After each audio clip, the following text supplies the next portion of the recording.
It's still daybreak on Trust TV. Moving on to the next discussion, the ruling All Progressives Congress has zoned its chairmanship to the north ahead of the 2023 elections. By implication, the chairmanship position, which has been held by former governors John Odige Oyegun and Adams Oshomole of Edo State from the south, will go to the north. Now, what does that mean ahead of 2023? We have joining us in the studio a member of the All Progressives Congress, Ayo Oyalowo. I hope I got that right. Oyalowo. Oyalowo. Okay. Yes. Thank you so much for joining us. Thank you for having me. Good morning. Good morning. All right. Now, the fallout of the meeting of the APC governors with the president yesterday was the zoning of chairmanship to the north. What does that mean ahead of 2023? Well, it is clear that even though it's not enshrined in any document, we're trying to respect zoning arrangement in the sense of ensuring every region has adequate representation and feeling of belonging. So if we're bringing the chairman to the north, it clearly tells you that the president will come from the south. We didn't need to make any noise or go to town like the other parties and some confused people usually do. So what we are doing now is to tell ourselves that the presidency of Nigeria, who will be our candidate in the 2023 election, will come from the south. Okay. Now, did you see that coming, No, I'm not surprised. We already knew that it was coming to the north. In fact, most of us assumed that it would be from the north central, so it's not new to us. We knew, without us making any noise about it, we knew that, look, President Muhammadu Buhari is going on 7 years now in a few months, so which means by next year it will be his 8 years, and that is a northerner. It's only fair that a southerner takes over from him for the next 8 years too. I mean, it's just natural justice. Okay, there's actually been a lot of, confusion in that regards as well, because when you say south, a lot of people are wondering if it's southeast, southwest, which of the souths? Well, south is south. We will battle it out in the primaries right now. Yeah, you can't say, look, all this, it is the turn of my region doesn't work that way. It's democracy. What have you brought onto the table? What has been your contribution? What kind of synergy have you built with other people? What friendship have you made across the Niger? How many handshakes do you have? You don't just sit down and expect people to dash you presidency. It doesn't work that way. It works by negotiation, by association, by being friendly, by being respectful of other people, by appreciating the fact that, look, we are a large country with so many tribes, ethnicity, religious differences, and all the biases there. So if you want to be the president of Nigeria, you shouldn't, first and foremost, a Nigerian president should not be the president of the north, the president of the south, the Yoruba president, the Igbo or the Hausa president. It has to be a Nigerian president. Do you see yourself as a Nigerian enough to be a president to everybody? Okay. And do the people actually see you as representative of everybody? So all this unnecessary agitation is actually, even when you do it in the way that some people are doing it, you make people to be afraid of you, that this guy maybe have another agenda to destroy the country when they get there. That brings me to the question about if, zoning actually reflects, what democracy actually means. It doesn't. Left to me, anybody should be president. It doesn't matter where you come from. But because we're still at this, I won't call it very infant stage, but because of the lack of trust, deep trust that we should have as a country, because we still have all these issues, so that is why, in order to assuage every part of the country that, look, the north is not controlling everyone, we're all equal, that's why we're still doing this. We should get to a point in Nigeria where we should just look for who is best for business, in quotes. Who is best to run our affairs? Honestly, for me, I don't care if you are Hausa, I don't care if you are Igbo, I don't care if you are Yoruba, I don't care if you are Edo, I don't care if you are Jukun, I don't care if you are a Muslim, you are animist, you are a Christian, you are whatever you are. What I want to see is, do you love Nigeria? Does Nigeria Do you carry Nigeria on your sleeves? Does Nigeria ring in your head, in your heart? Does Nigeria mean anything to you? When you hear the national anthem, what emotions does it evoke in you? What love do you bring to this country? Do you see this country as, this is all I have? This is all that matters to me. This is my life. Is that what Nigeria means to you? Or for you, Nigeria is just another thing? So those are the things I want to see. See, I want to see a passionate leader who doesn't think, who doesn't care, where he comes from means nothing to him, where your religion means nothing to him, where your language, your gender, those things should mean absolutely nothing. All I want from you as my leader, as my fellow citizen, is, do you love this country?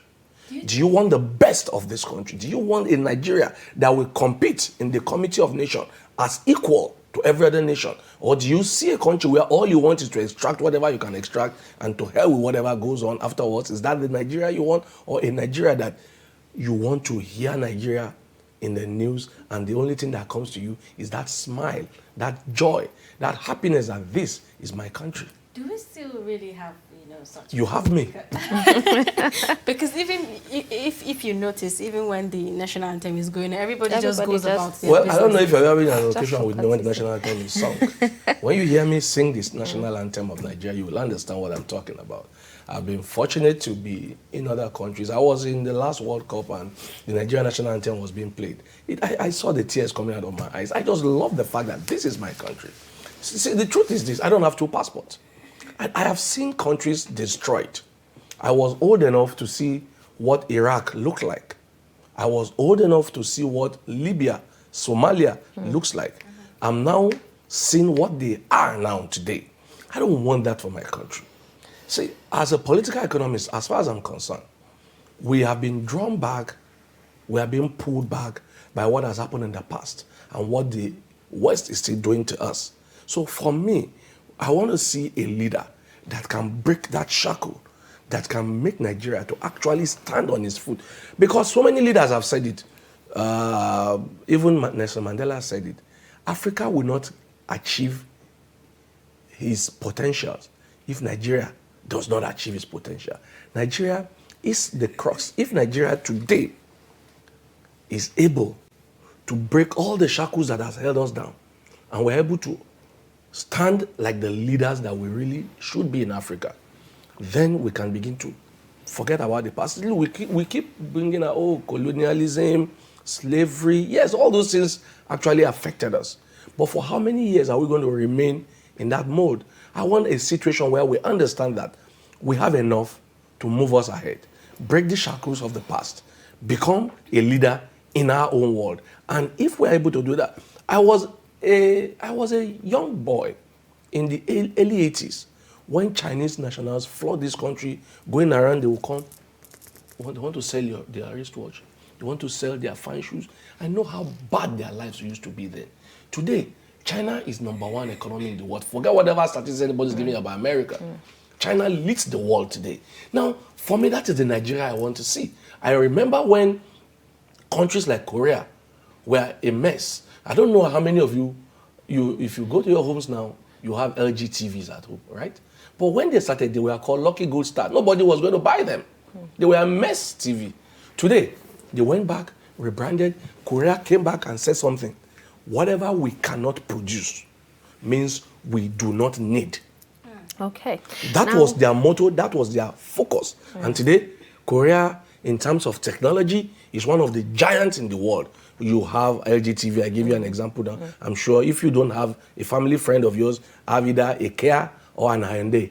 Am I lying? No, those are countries that realize that, look, we cannot forever depend on other people. We cannot look at what has happened to us. Many of you may not understand what happened to Korea during the Korean War, when the country was divided into two, when they were devastated economically, when they were a diseased country. The world was sending food aid to them. Today, Korea is a giant in the world. Okay, now let's quickly link up with APC member Mustapha Aldu joining us virtually. Good morning and welcome to Daybreak. Good morning. I'm glad to be here. Hope you're having a wonderful day, and I'm glad to see Information my that, brother. yes, chairmanship will be zoned to the north and the presidency to the south. Do you think some contestants would actually take this, sitting down or lying down? Um, to be honest, I don't know the level of interaction that has occurred between the current chairmanship aspirants because they are from different zones, some from the south, majority from the north, especially the north central. So I don't know how the chairmanship aspirant will take it because I don't know if there's been some communication between the leaders of the party and the chairmanship aspirants. But for us, the young stakeholders, we had a crucial meeting with some of the leaders of our party, some governors and some party men 2 nights ago.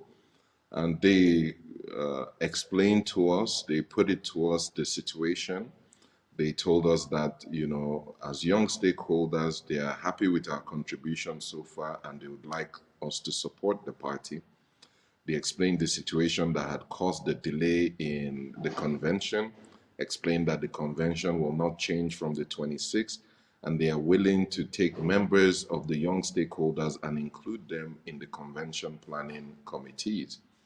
In addition to this, some of the positions that us as young people are looking for, they will assist us in lobbying for these positions.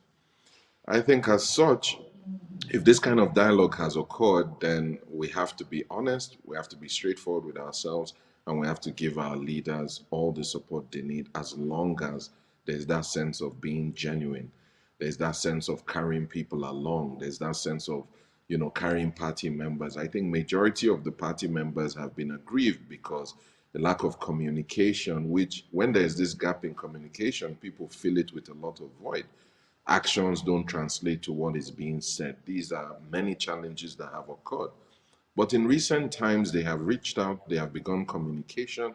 In fact, as young stakeholders, we had a meeting yesterday. Today, we're having a follow up meeting with our leadership, and they intend to set up the means of communicating on a weekly basis some of the concerns that bother us as stakeholders. To be honest, this is what we've been looking for from our leaders.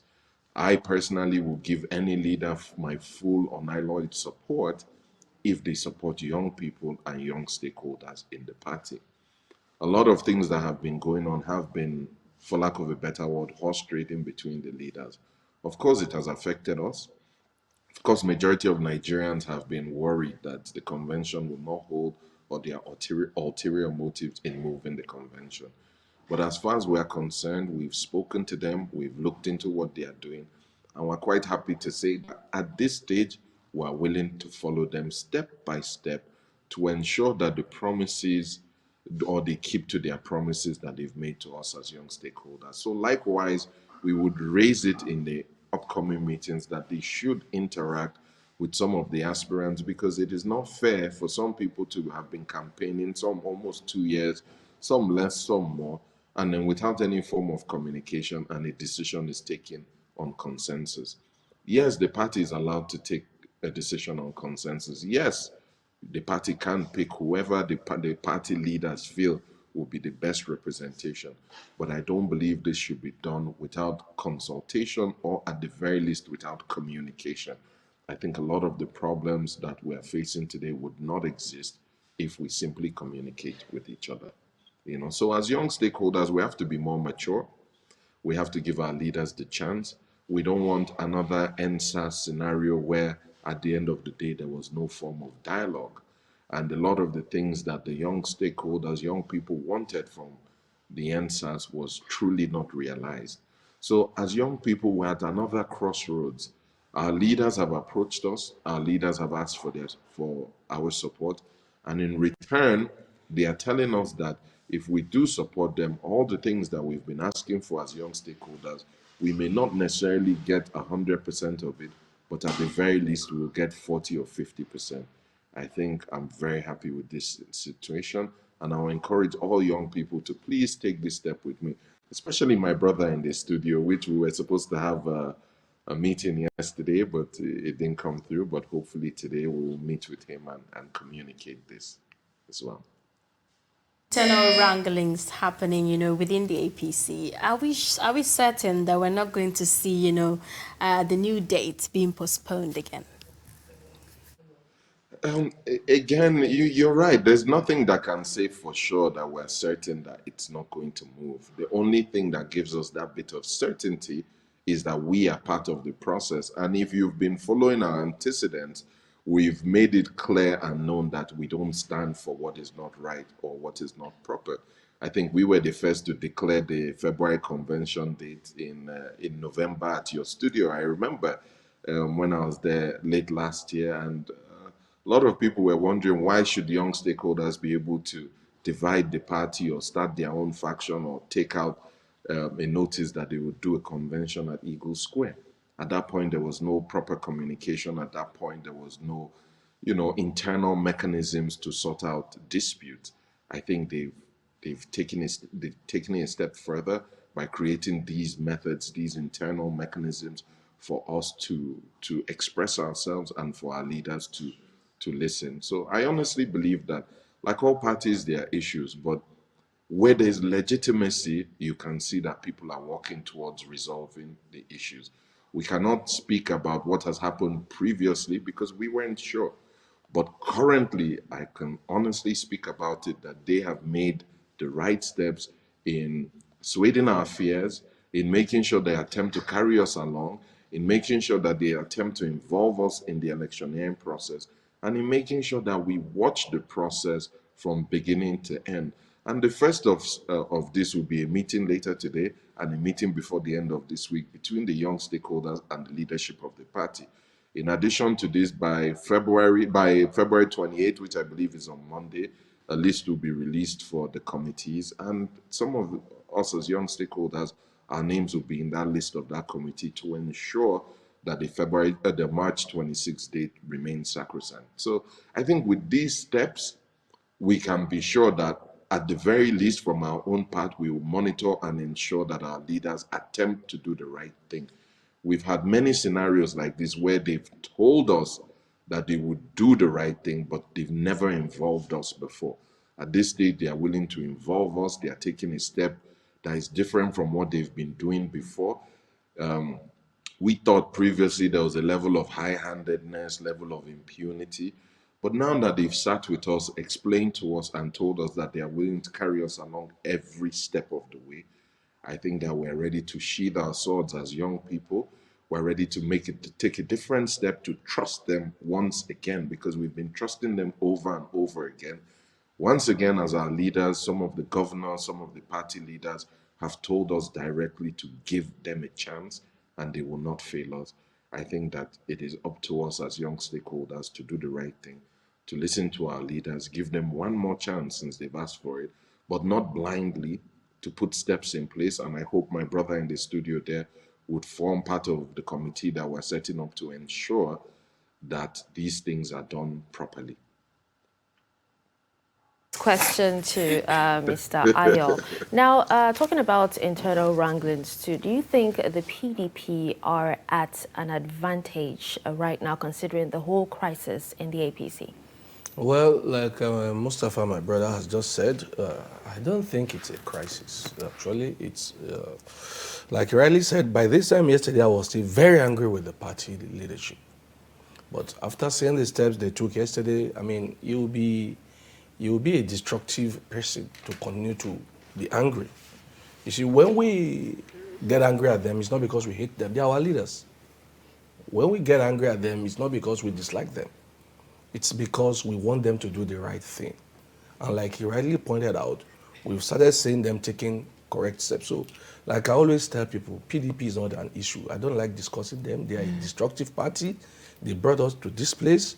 And honestly, I'd rather not mention them because they just evoke a very negative memory and emotion in me. So let's forget that they are not at any advantage. So what about... Their chairman is still supposed to be standing trial for the 400 and whatever million they say he took from this ATM that they had. All right. So what about the presumed third force that is being formed by Kwankwaso and some other people? Well, I just heard about it yesterday. I have not had time to look at look at what exactly their mandate is.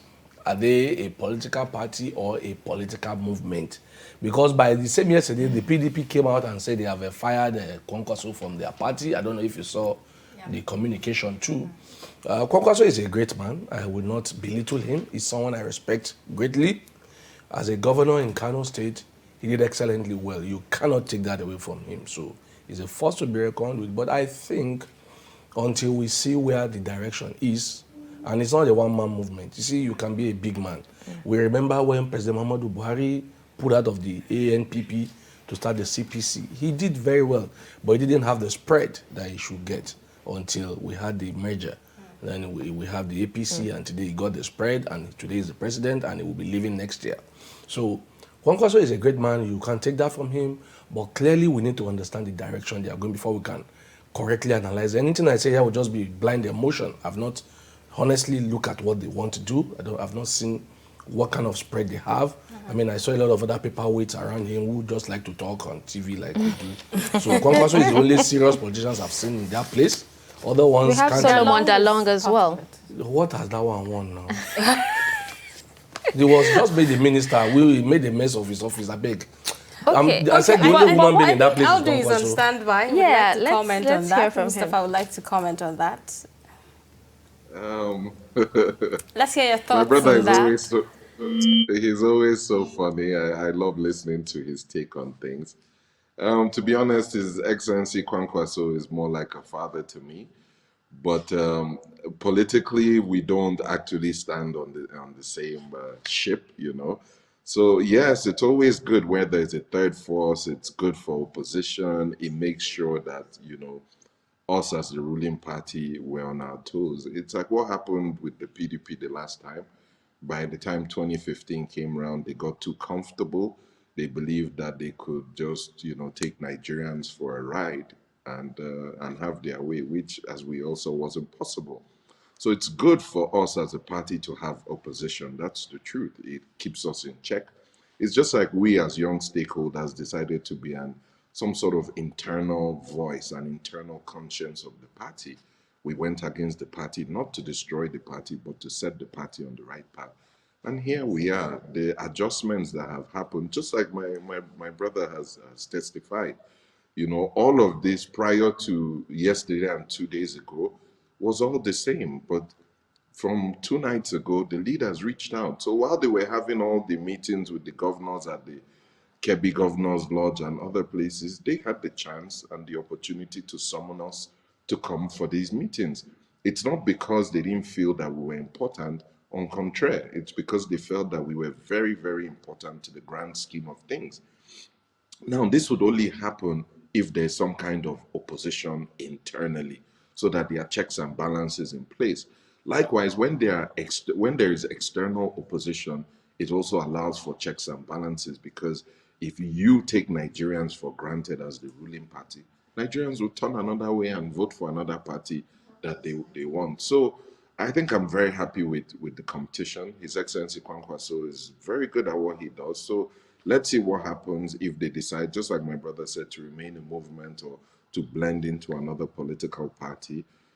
So I think they're done with PDP now from what has happened. So you can already see everybody predicted that it will be the APC that will fall apart. Yet governors from the APC have come, governors from the PDP have come here. Now members of the PDP are now leaving to I guess, the new movement or whatever it's called. So it's actually the PDP that is falling apart. And as young stakeholders, this is the only party in Nigeria that we have a voice, that young people have had a voice. And this is clear. This is very clear. So we, as the young stakeholders, will stay here and strengthen this party.